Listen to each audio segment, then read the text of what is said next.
My name is Ramona Bessinger, and I would like to first of all thank the organizers, Tricia and everybody, for inviting me to participate in this very important breakfast talk. I would like to just give you a little bit of background on my experience and where I'm from, who I am, and etc. I've been a teacher and in the education system now with a short sabbatical, shall we say, currently from education, well over 22 years. I have 4 children. They're grown, with 1 child left in the high school. I bring a great deal of experience and knowledge to the table. I understand how curriculum works and exactly what they are doing in our schools. This is not something that is isolated to Rhode Island or even my school district or my son's school district, North Kingstown, or any district. This is almost, probably am safe to say, this is worldwide currently, this push to bring Marxism to our K through 12 education curriculum platforms. It has entered into every aspect of education. And when I say every aspect, I mean every aspect: the culture, the teacher training, the professional development, and most importantly, the items children are learning, the things that children are being told. So I'll give you a little bit of perspective so that you understand what is actually happening. Sometime in 2021, I noticed that our previous curriculum items,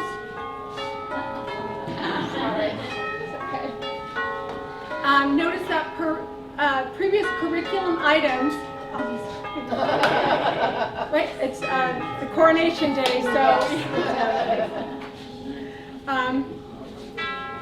our previous curriculum items, and when I say curriculum items, I mean our regular standard novels, textbooks, etc. Yes. The longest one, yeah.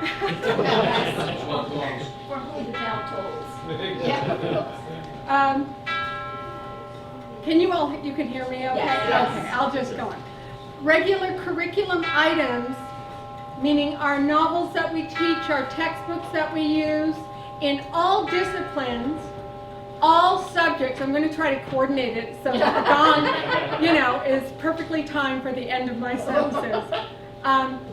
All of them, all the books were removed or hidden from plain sight, and we were told as educators not to use them, that they were not appropriate for addressing the various sundry of political items that we now come to learn include diversity, equity, and inclusion.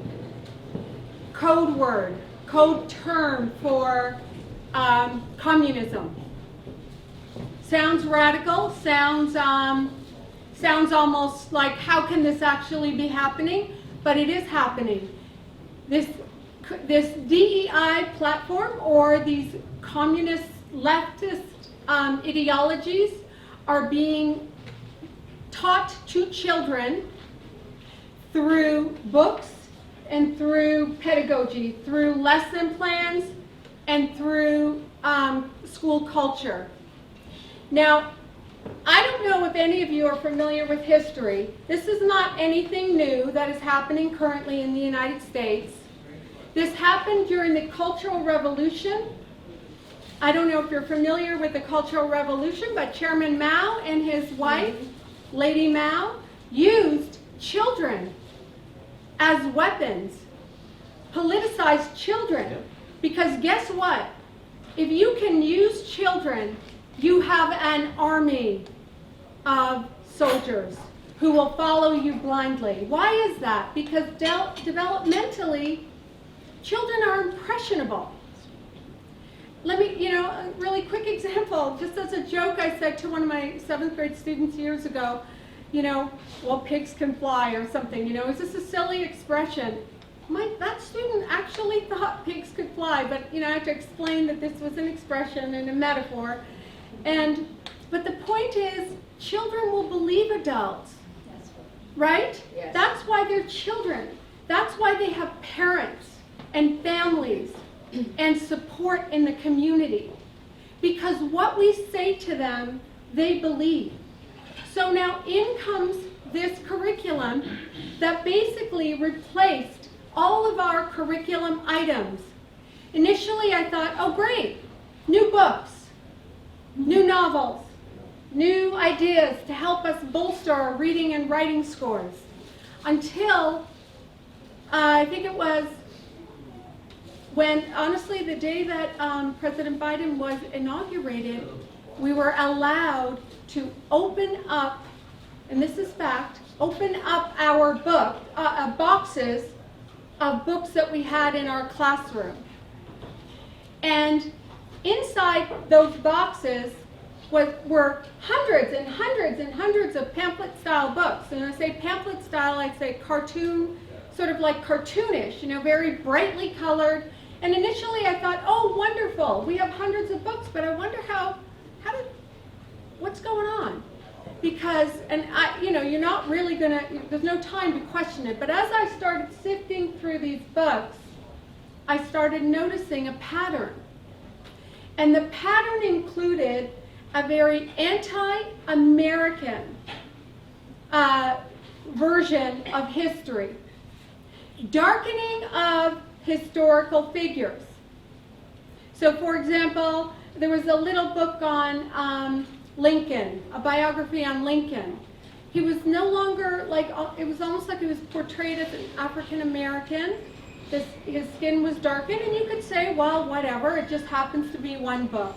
But then as we started to unpack the other books and the multitude of curricula and materials, the pattern became apparent.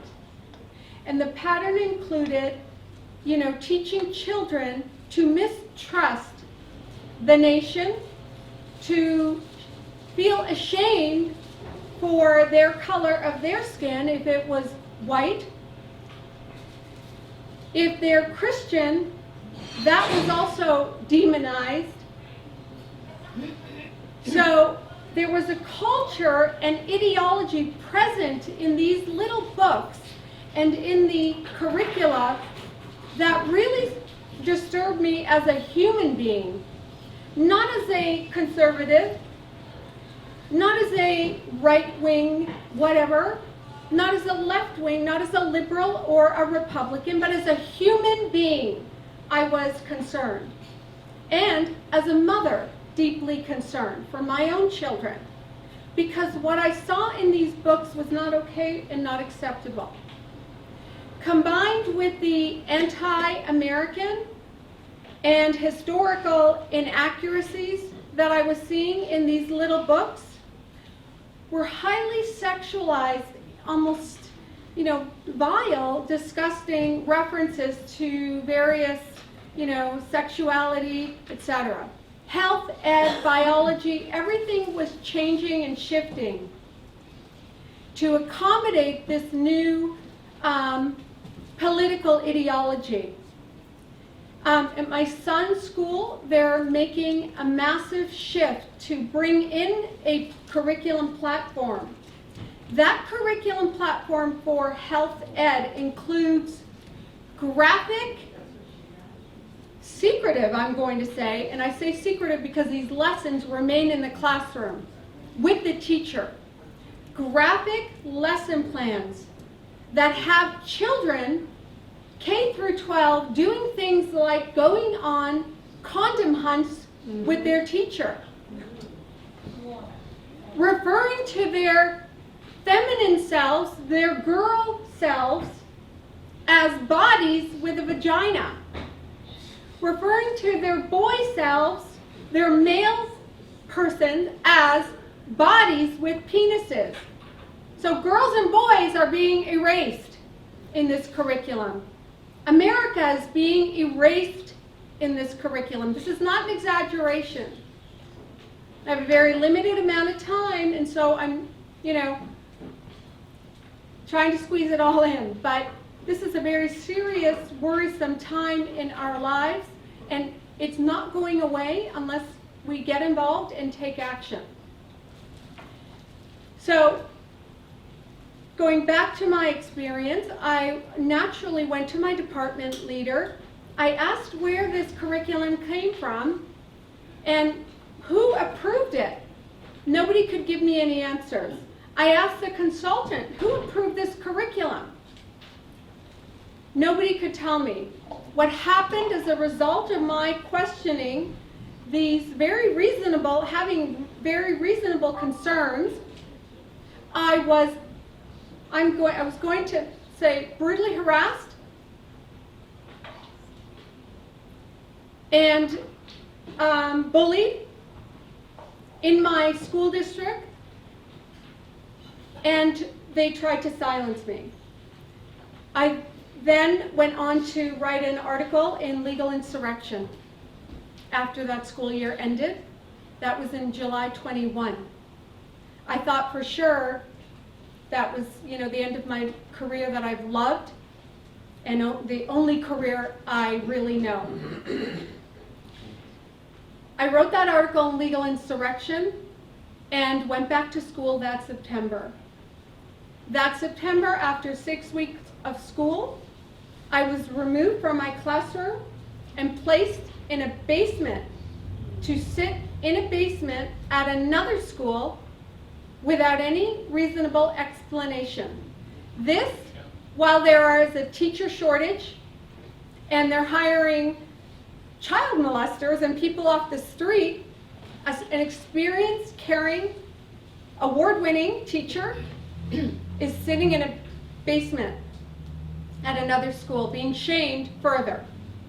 So I continued to do work while I was in the basement, worked on this very important cause. I did whatever I was supposed to do, which really didn't entail a whole lot, I'll be honest with you. They tried to break me and shame me and humiliate me. With the help of my wonderful attorneys at Judicial Watch, who guided me through this entire process. I don't know if you're familiar with Judicial Watch? Yes. Yeah, they're amazing. They're doing God's work. They're doing amazing work for all children, black, white, and all children in the world. And they have been my my personal heroes. So I can tell this story today because of them, and I know Bob can attest to that as well. So there I sat for 9 months in school, making friends in the basement, I suppose, and trying my best to be professional and to integrate myself into this school culture, because this was going to be my new school that I was being moved to. Lo and behold, I go back to school that following year in 2022. So there's a lot now to share. I go back to school, now I'm at a high school, and very happy to be back in the classroom. This is this past year. Excited to be in the classroom once again. Hopeful that maybe the things that I was seeing would be waning, that I wouldn't see an increase or whatever, but that was not the case. However, I did do my whatever job, my duties as an educator, kept the political beliefs, my personal beliefs out of the classroom, by the way, as it should be, right? 6 weeks into my school year, I went to school and I was once again brutally harassed and called terrible names. I was called a white supremacist. I was called a transphobe. And I was doxxed. Do you know what doxing means? I just learned this past year. My address was on Google with my phone number and my name. somebody created a website, Ramona Bessinger, my name, etc. I received so many death threats that I had to go to the police and file a police report and ask for a police escort to my classroom every day. They did provide me with a police escort, but the situation became untenable.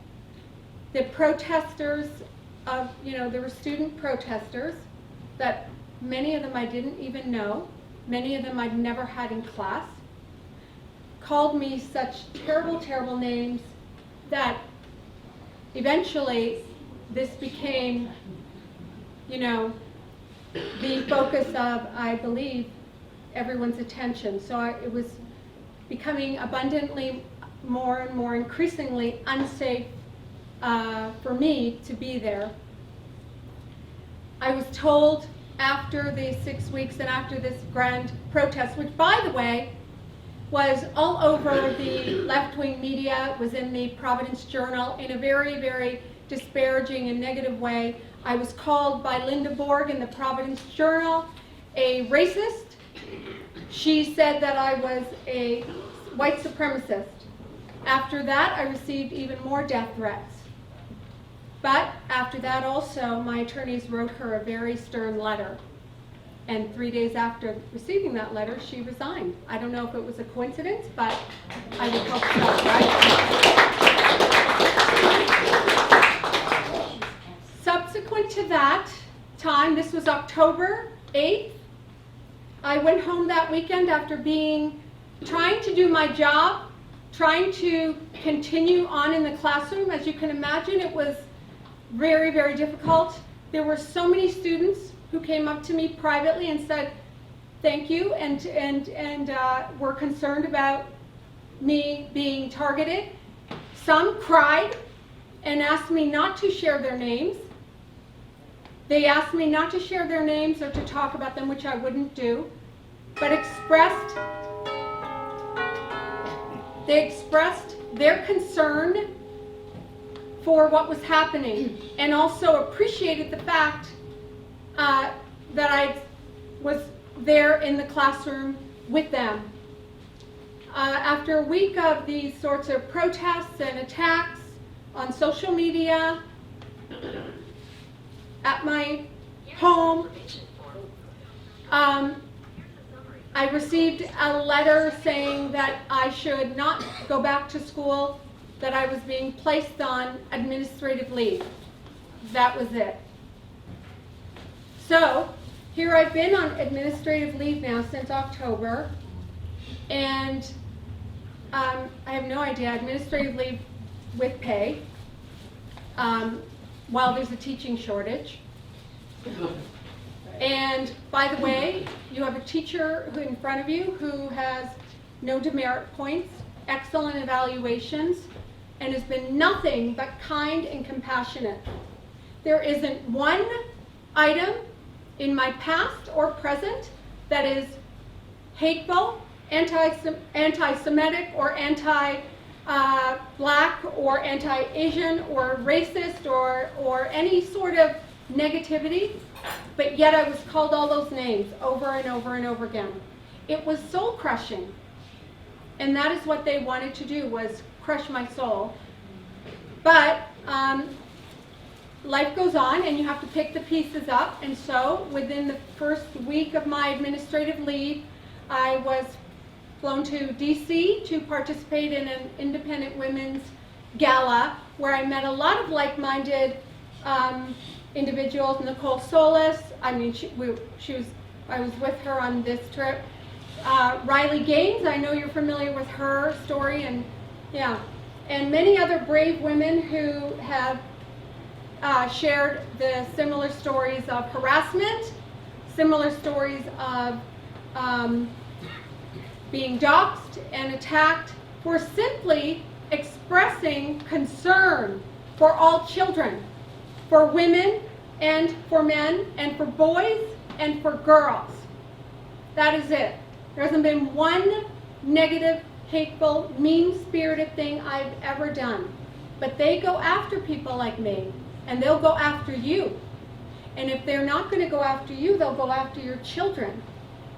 And don't think it's going to just be a passing phase, because it's not. This is fully entrenched in the Department of Justice, in the FBI, in our own police force, right?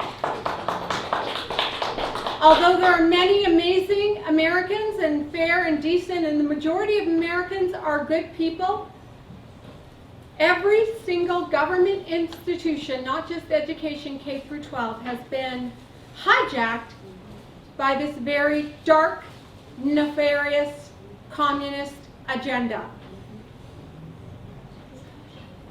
So, I just would like to, I want all of you to understand that the time to be afraid is not now. Now is not that time. You all need to make a stand, take a stand. You all need to speak up, and none of you can say, oh, I worry about my job, I worry about whatever. You have to be willing to die on this hill, because if you're not, they're going to kill us all. And I know that sounds hyperbolic, but this is a violent, aggressive agenda. It is anti-Israel, anti-American. It is anti-boy, anti-girl, anti-mother, anti-father, anti-family, and overtly, specifically, anti-young white males, and anti-Christian.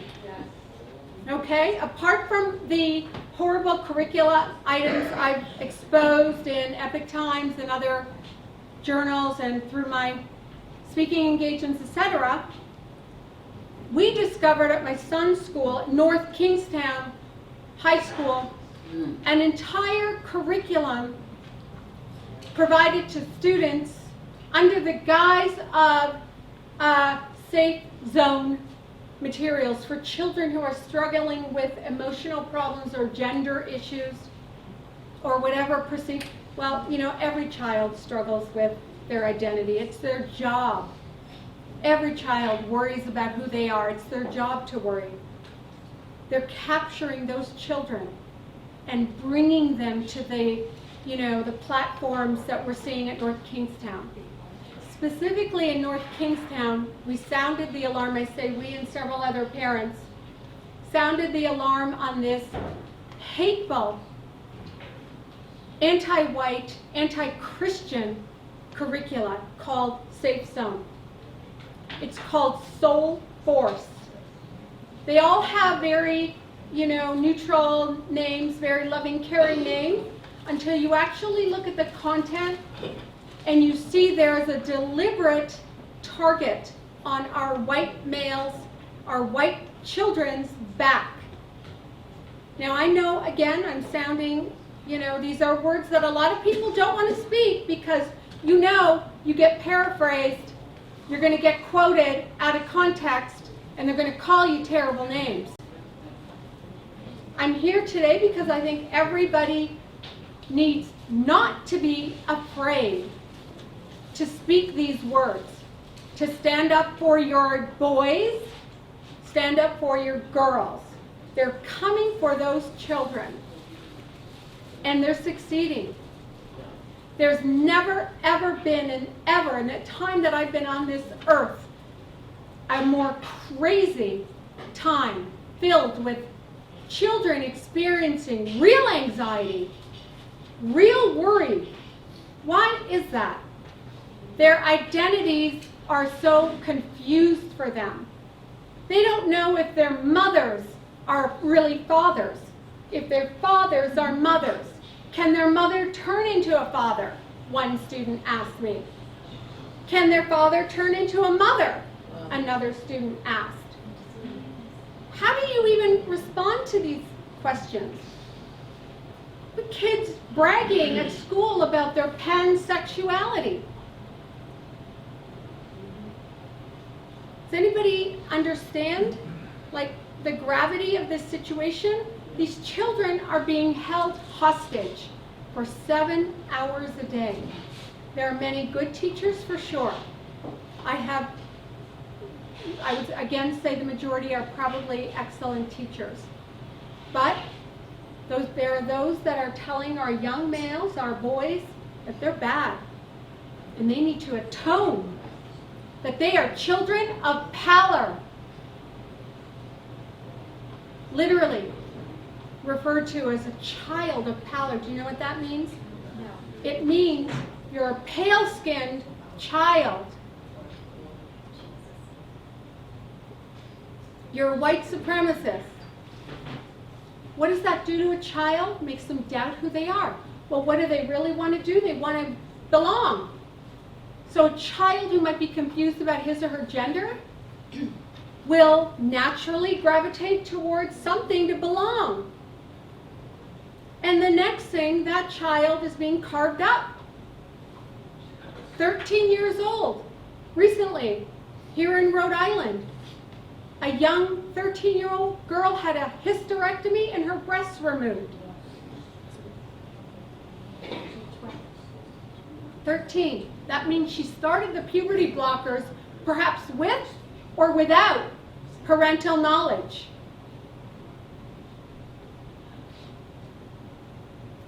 Our young males, this anxiety level, this pain and suffering that we're seeing is not due to COVID. It is happening, it is intentional. It comes under the guise of social, emotional learning. It is a Trojan horse being wheeled into our schools under that title of social emotional learning, critical race theory, and gender ideologies.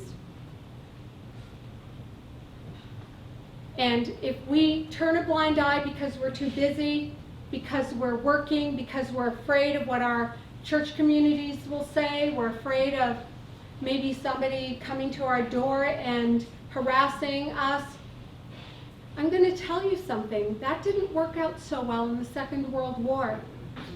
You understand? A lot of people in the Second World War ignored the warning signs of what Adolf Hitler was doing to not only Jews, but many people who went against his evil regime.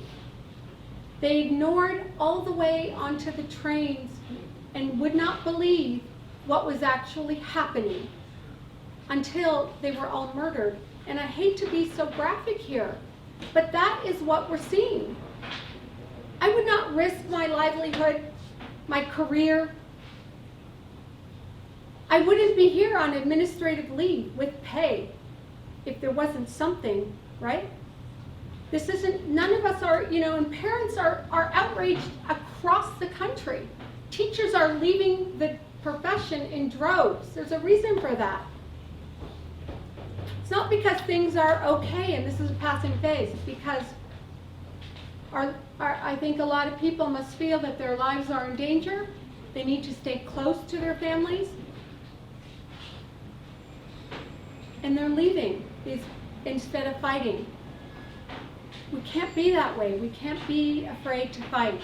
And I ask that everybody in this room, when you leave here, tell your children, tell your grandchildren, tell your friends and your neighbors. And guess what? If you lose them as friends for a while, or if you lose them as, family members, great. At least you know who your friends are for real. Because I'll tell you something else. A whole bunch of new friends will come into your life. And your family members will come back to you. But this is a time now we need to stand up, take a stand, and don't be afraid. And that is really my message here today for all of you. Thank you.